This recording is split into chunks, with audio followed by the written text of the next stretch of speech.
stage.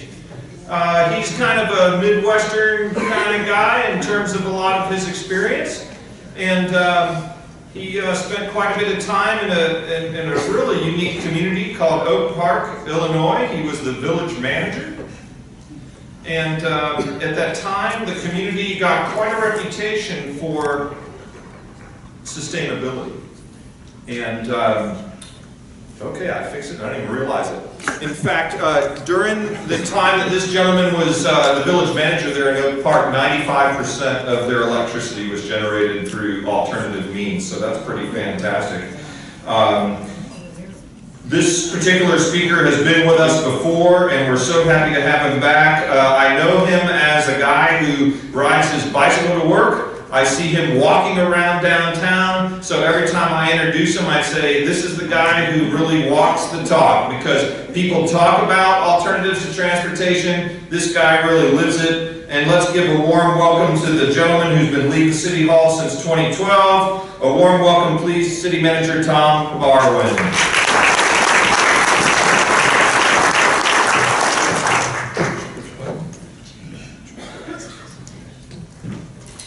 Well, thank you, John McCarthy, and good morning, everyone. I'm thrilled to be back with you 2 years in a row now.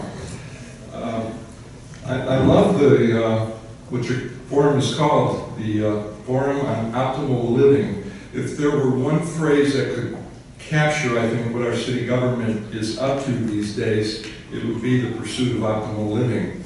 As you may know, our City Commission recently adopted a strategic plan that is available online or hard copy at City Hall.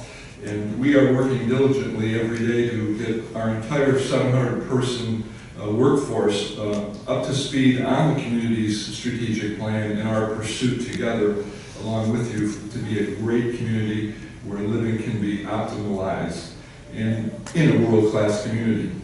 But let's get right into the grassroots. That's what city government is about. Let me go through an update with you to share with you some of the initiatives the city is up to. If I can get the PowerPoint, John. Go back to iRide. Yeah. All right, here's something that was just unveiled a couple of weeks ago. I'd like to thank your association for your assistance through Pat Gannon, John Moran from our DID, Mark Lyons, our parking manager, all collaborating to make this happen. It's called the iRide Downtown Connector. Has anyone seen one of these vehicles going around town? Good, we hope to see you in them at some point in the near future. The phone number is up there. The iRide serves the entire downtown. It crosses over to the Rosemary District and can actually cross 41. This type of vehicle, this is an electric vehicle. There's obviously no pollution coming out of these vehicles. And they're not on a fixed route, so they're more designed to be an Uber-like responsive to our citizenry strategy. It's an experiment, it's a pilot project. We've got it funded for at least a year. It's successful depending on how many people use it. But for now, you can call this number up on the top left, and or you can just wave it down. You can just make a hand signal, and they're supposed to pull over and pick you up. These vehicles have to stay on local streets. They can't go on streets where the speed limit is above 25 miles an hour. And we hope that this is going to be with us a long time if it proves to be serving the community and our visitors well. It is going to ultimately, we hope, be paid for through advertising. And I'll just give you a heads up, the drivers do appreciate tips if you're so willing. But this is a part of our strategy to, once people are here, move around on foot, by bicycle, alternative forms of transportation, to try to keep as many vehicles off the street as possible. So that's iRide. One of the things we've been pursuing is a more walkable community. We're pursuing this as aggressively as we can with our current codes and ordinances. And these are just some examples of some new sidewalks that have been installed in the downtown area around Florida Studio Theater. We have a new hotel that's probably going to open by December, I think we hear. You're probably all very well aware of this. This is an exciting time in our city's history. over the last 2 years, and it's probably going to be 3 years, we will have experienced more record growth than any other point in time in this city's history. As we sit here this morning, there are over 4,000 units of residential development underway in town. That includes a combination of apartments, condominiums, and hotel rooms. So we're going to work really hard at adapting to this new growth, and this is one of the ways we're doing it. Here's some of the negotiations that have occurred in Tim Litchett's shop over the last few years. You can see what's required of sidewalks right now and what our team has been able to negotiate. There's a development called Urban Flats. They were only required to have 6-foot sidewalks. We were able to get 8 into the plan. Hotel Sarasota got 6 feet. We were able to get 10 feet. And then you can see the others were all 6 or less required, and we got them up to 8. We're hoping that will be the new standard, 8, 10, 12 feet, wherever we can get it. But it's a touchy issue with property owners because every foot of space in Sarasota is valuable. And of course, developers want to develop it. So we're really working hard to collaborate with them to get this right balance. And we think it'll pay off well for them as well. One of the things that's important we've heard in the presentations this morning is the ability to get outside and enjoy life, enjoy fresh air, enjoy nature. And the city, I believe, has over 40 parks. John, you can correct me if I'm wrong about this. Does that sound right? That sounds good. Sounds like we're in the ballpark. And we're looking at a few more. We have some areas that are so developing that we may need some more pocket parks, specifically in the Rosemary District, and we have a team investigating that. But some of our parks are Payne Park, Whitaker Bayou, Children's Fountain, and what we're looking at is a way to put a system in place where these parks can always be in good shape and they're not going to suffer budget cuts at the next recession. And as many of you may know, parks are often the things that get cut first when we go through that down cycle in the economy. So, next slide, John. The City Commission is currently exploring the formation of a Parks District with a dedicated funding source. We were hoping that that could be done this budget cycle. I'm not sure if we're going to achieve that. We need to do some master planning and certainly let the citizenry know what we have in mind. But we want to keep our parks as delightful, friendly, safe places to be, because so much of Florida is the attraction is the ability to be outdoors and breathe fresh air and enjoy the sunshine. Even though governmental funding hasn't been at the levels we might have liked to see, we've begun exploring partnerships with our park, and there's a wonderful gentleman who lives in town named Doc Worland. Some of you may have met Doc. Doc lost his beloved wife a few years ago. She loves children. And Doc visited City Hall one day and said, you know, I want to put up a park bench in honor of my wife.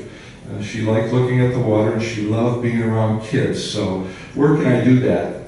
Well, we're now 2 or 3 years later, and Doc has personally invested probably $150,000, raised another $50,000, and we've totally restored and enhanced what is now called Dr. Alby's Worland Park, and that's just under the bridge as you're going over the Ringling Bridge towards St. Armands. If you go take a right and go down under, if you haven't been there, check it out. It's a beautiful setting. If you have children or grandchildren, they would love it down there. They can watch the fishermen. And we're also looking at restoring that fishing pier that we just got back from the county. There are no benches on that fishing pier. And that's a bit frustrating for those who like to sit out there like I do and watch the fishermen fish. So we're working on it. There's also a new group that's been appointed. Probably everybody here has been to the Van Wezel once or twice. If not, we'd encourage you to check it out. But look at that beautiful parking lot. It's quite a picture. You know, the Van Wezel was only the second performing arts venue in Florida when it was built 47 years ago. And they have a lot of competition now. And the community is growing, so their foundation is exploring an improved, enhanced, and perhaps new and larger performing arts center. And our wonderful symphony orchestra is also looking at a facility. So the City Commission has recognized a group called the Sarasota Bay Planning Organization. Our citizens have raised so far about $1.5 million privately to invest in planning the future of the Bayfront, and that will include decisions on what, if anything, is going to happen with the evolution of the Van Wezel, the Symphony Orchestra, and what other, if any, enhancements can be made to this park. My email is very easy. They have a website. If any of you have any ideas on what should be done here or shouldn't be done, don't hesitate to shoot us a note. We want this to be a fully collaborative, intensely participative initiative. And their offices are not far from here, just at the Blue Pagoda building. And they're in the process of putting a planning group together. I think eventually they'll hire a full-time executive director. This planning process is expected to last about 18 months or so. So the vision really is to be a park-like setting and to be everything we can be as a community looking 50 years down the road. As most of you know, our community is rather small. We're 14 square miles of land and 10 miles of water under our jurisdiction. Yet we're kind of the central city and the cultural hub and the business hub of the region. And when it comes to culture, if you were to just take a drive from the Sarasota Memorial Hospital to the airport, we have 12 outstanding cultural and arts attractions. And that's not even counting the West Coast Black Theater or the McCurdy's Comedy Castle, because they're not right on 41. So this is an amazing asset for a community of 60,000. I can tell you probably any community of 600,000 around this country would love to have any one of these places, let alone 12. And that's a compliment to our residents who support these facilities and provide such a rich quality of life here. We do have what I would call a rudimentary bicycle and pedestrian plan in place. We're pursuing our implementation of that as funds become available. I understand our new planning director, Stephen Cover, was introduced earlier. Steve, can you raise your hand again? This is Steve's first day on the job. Not every day is like this, Steve. But one of the reasons Steve is joining our staff is because of his background and his commitment to transportation, connectivity, his experience with bicycle planning and transportation planning. So Steve's hitting the ground running starting today, and this responsibility in terms of planning out and hopefully financing this will be headed over towards Steve's desk. But we're not waiting for Steve to get up to speed. We're still plugging away. We have a new MIRT path that's being completed as we speak on Bird Key. That's a nice wide path that will connect Bird Key to Coon Key. And then there's one little gap, and I'm told that gap will be filled and completed this fall. The Sarasota Quay is a development I'm sure you've all heard of and you're wondering about and will be watching carefully. One of the challenges that we're looking into is how to connect bicycling through here. And so far we have commitments from the developer to have a MIRT trail, a multi-use bicycle and pedestrian trail along the canal there. But we're still working on the connectivity back into the site from its south side. There'll also be a MIRT trail or a big wide path on the 41 edge as well.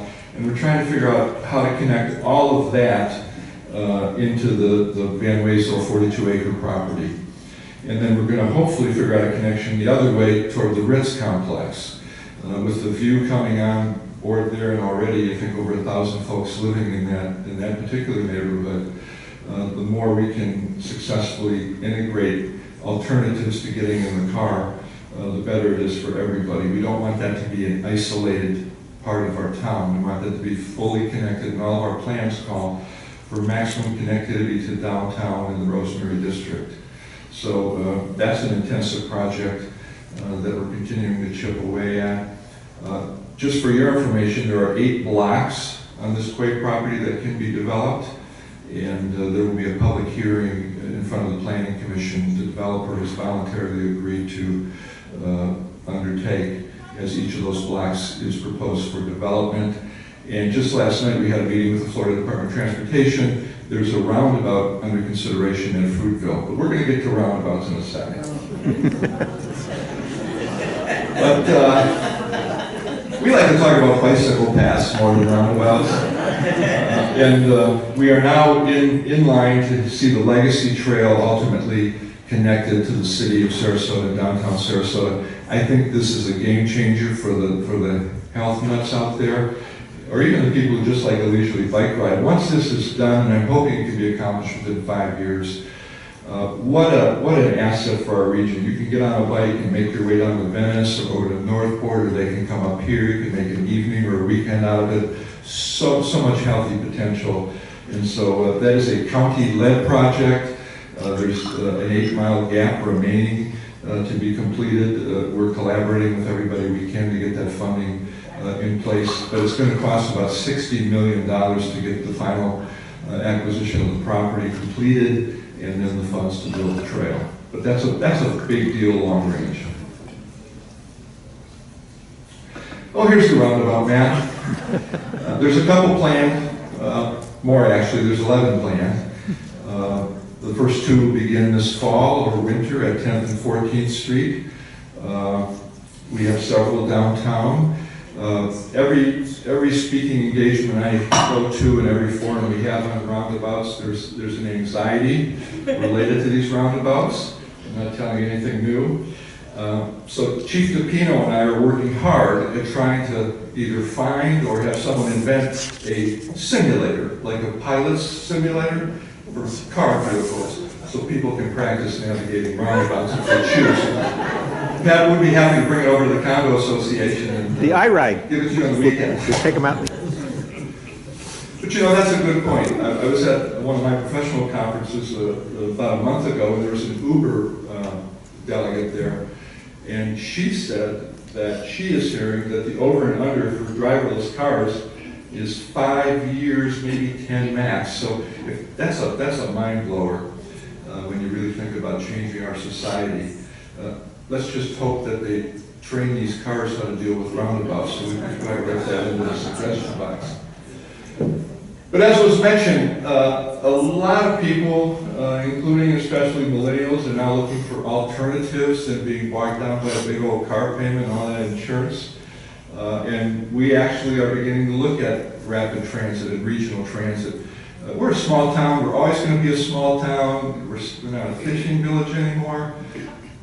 But when you broaden the context, I'm predicting by the next census, our county will have over 400,000 residents full-time if they don't already. There's no doubt in my mind, Manatee, our neighbor to the north, is going to have 350,000 residents.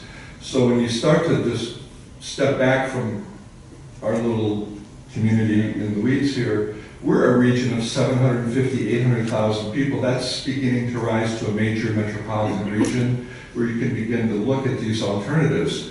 What most citizens never really think about, because they don't need to think about it, but the government wonks, know that a part of your gas tax that you pay goes to fund mass transit in America. So unless we get in the game, Chicago, New York, Philly, they'll be glad to take our money. So we're beginning to explore that a little more aggressively. When I first came here 5 years ago, I mentioned the rapid transit in forums. It was, I could hear the audible boos and hisses, and now people are starting to say things like, well, why aren't we talking about it? So this is coming up on the radar screen. And we hope within a few weeks or months we'll begin to see our first water taxi service in quite some time. They will, at least the plan of today, I believe we've issued them a permit, or we're about to issue them a permit to be able to board near the Coast Guard Auxiliary facility there by the 10th Street boat ramp near the Van Wezel. And their plan at this time is to begin with trips to Santa Maria Island. And we'll hopefully see that come online soon. I think it's a $12 round trip ticket, so it'll be a delightful way to go across the bay, maybe have a meal over there and come back, and vice versa. So it's kind of a new element to our economic potential and quality of life. And there are folks, probably many people in this room have used Uber. There are people now toying around with the idea of having Uber boats. So you're going to go down the boat dock and hit your app and boom, get a ride out to Longboat Key someday. We'll see. But transportation comes up. Well, we've talked about all this growth and development and the excitement that brings, but of course the challenging side is to deal with the traffic. And You know, it's not just us. Florida is still a growing state, third most populated state in the country now. The demographics, both the boomers and the millennials, would have one tend to think that our state will continue to experience in-migration. So it has to be discussed regionally. The county is, I'm told, just completed the retiming of their or study of their traffic signals. We just received a grant, and we're working on reprogramming all of our intersections to be sure that the traffic control devices that we still have before roundabouts are working to keep traffic flowing as efficiently as it can be during our seasonal swings. 3 minutes? St. Armand's, a favorite destination for so many, is building a parking garage. I believe it's going to have about 520 spaces, and we're hopeful that that will help relieve the traffic a little bit, in that we believe, and St. Armand's believes, that a lot of traffic congestion is caused by people looking around for parking. So once we can get this up and functioning, folks will go right to the garage and not be running around the traffic circle. And of course, what I spoke about this morning are a lot of short-term issues and things we're immediately pursuing, but here's a big one, sustainability. And we know our community is interested in this issue. We're home to marine ocean research. Folks love our sea turtles and dolphins and manatees, but we know, we believe climate change is happening. We in government kind of listen to the scientists. I mean, they have put us on the moon. They have extended our lives. They've done a lot of good things, so why wouldn't we believe them on this issue? So at least we in city government believe them. And in fact, our sea level has risen here. Our official sea level gauge is at St. Pete's. And if I'm recalling this accurately, Stevie, the Gulf has risen 7 inches since 1947. Most people don't realize that.